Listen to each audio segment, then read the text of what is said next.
Trevor here, and today I bring to you from the SCP Foundation Vaults item number SCP-2396. Object Class SCP-2396 has been downgraded from Keter to Euclid. Special Containment Procedures under the previously assigned Keter class. SCP-2396 is to be contained in Provisional Site 2396. Provisional Site 2396 will only be staffed by employees who identify as a woman.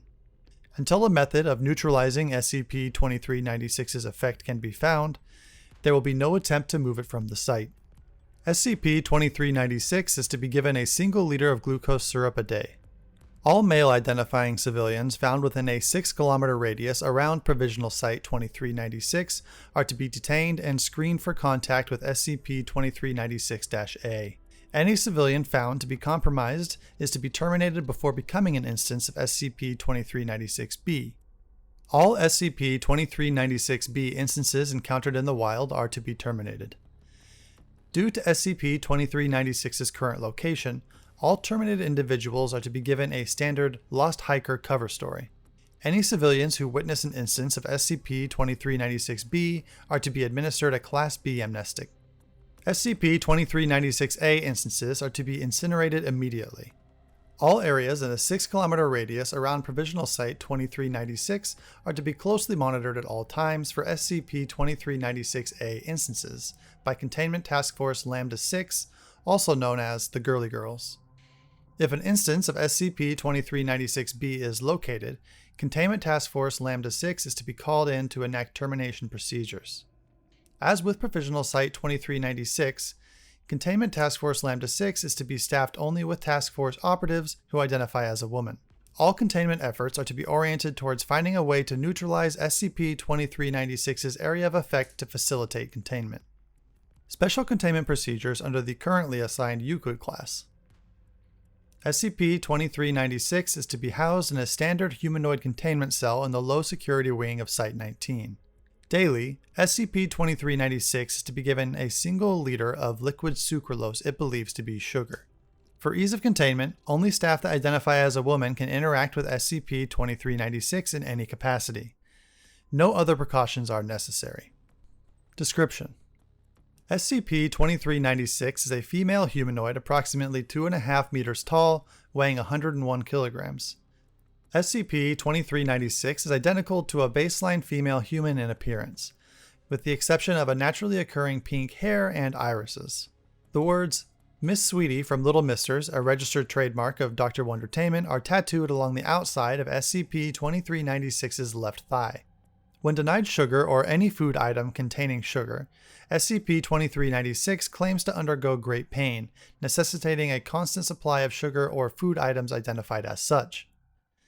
The amount of sugar is unimportant to maintaining its anomalous effects. The consumption of sugars in any amount will cause SCP-2396's blood sugar level to reach a constant level of about 400 mg per deciliter. Due to its abnormally high blood sugar levels, the object was in a constant state of hyperglycemia, stating to suffer from constant headaches and blurred vision.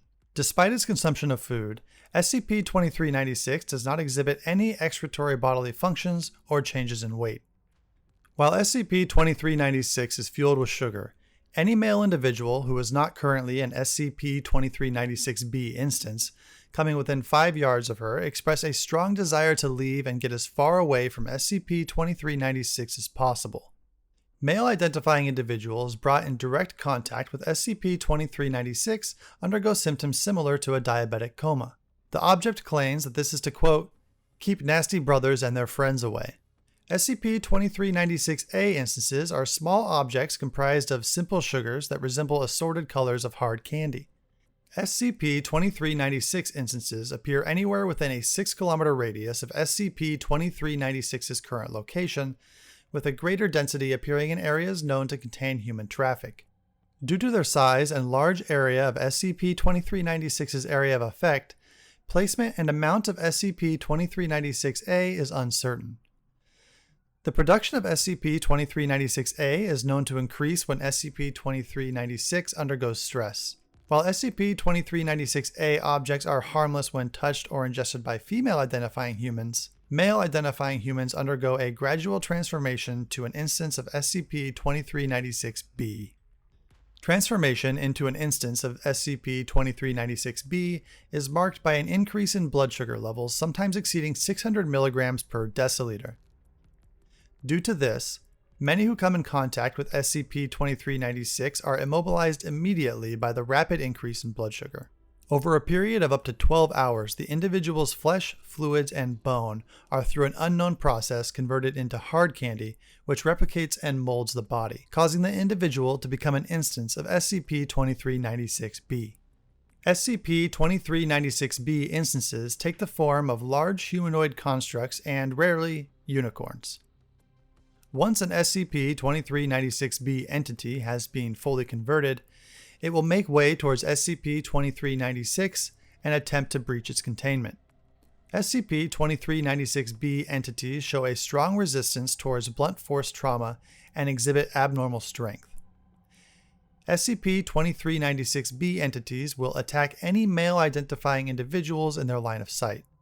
SCP-2396-B entities follow any command given by any female-identifying individual, including orders to stand down, and are most easily terminated with fire, whether through incinerator or flamethrower. SCP-2396 ceases production of SCP-2396-A and its effects on male-identifying individuals when it has not ingested sugar for longer than 48 hours. At this time, its blood sugar levels stay at a constant 10 mg per deciliter. Due to the similarity between the effects of hyperglycemia and hypoglycemia, as exhibited in SCP-2396, the object is unable to recognize the difference when given a similar amount of artificial sugars. The following is a recorded interview with the object while in containment. SCP-2396 had been administered sucralose instead of its usual sugar for a week as of that time. For the sake of containment and gaining information, SCP-2396 was made to believe that it was still creating instances of SCP-2396-A and SCP-2396-B. Good morning, SCP-2396. Oh, come on, Cindy. You don't have to be all stuffy with your best gal. Alright, SCP-2396, are you aware another SCP-2396-B attempted to breach your containment? That's just boys. Always gotta be making a big stink of things when they want to get your attention. Ain't it always like that? Never a man, always a boy.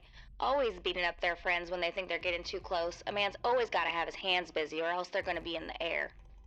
They seem to be concentrating on taking you away from here. Are you unhappy here, SCP-2396? A woman ain't happy anywhere, isn't that what they say? I am not aware of any such saying.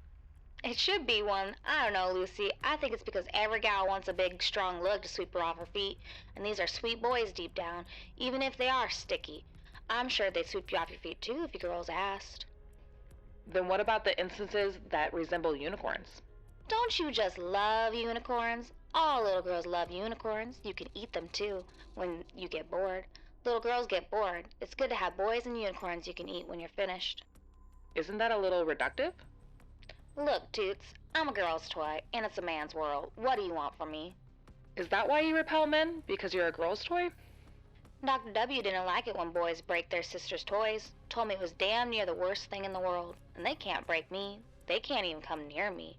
Well, except if they're, all sweet and handsome. And you're happy with the way things are? Dr. W's good in my book. I always had a sweet tooth, and I always wanted to be a girl. Kind of an okay trade-off if you ask me. You guys ain't so bad, though, even if the food's shit. Don't know how you mess up sugar syrup, but you make it taste like shit. That concludes the file for SCP-2396. I hope you've enjoyed this illustration and narration. You can visit the description below for all the SCPs I've covered that relate to SCP-2396.